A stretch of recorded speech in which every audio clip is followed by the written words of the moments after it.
இரட்சகராம் இயேசுவின் நாமம் இன்னும் உயர்ந்திருப்பதாக. அவர் ஆட்டை போல அடிக்கப்படுவதற்கு கொண்டு போகப்பட்டார்.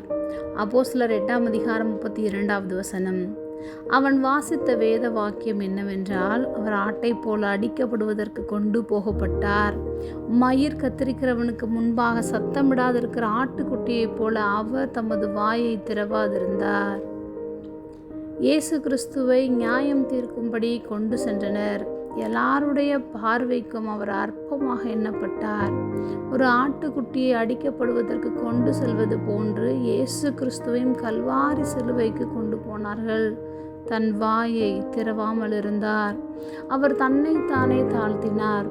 ஒரு பாவமும் அநியாயமும் அக்கிரமும் செய்யாத அவரை அநியாயமாக கொலை செய்ய தீர்மானித்தனர். அவருக்கு நீதி செய்ய மறுக்கப்பட்டது. அவர் தன்னுடைய நியாயத்தை யாரிடமும் எடுத்து சொல்லவில்லை. இன்று நாம் இஷ்டத்துக்கு தவறான காரியங்களை செய்துவிட்டு செய்தவைகளை நியாயப்படுத்தி சண்டையிடுகிறோம், வாக்குவாதம் செய்கின்றோம். இயேசு சொன்னார், உங்கள் பொறுமையினால் உங்கள் ஆத்துமாக்களை காத்து கொள்ளுங்கள் என்று சொன்னார்.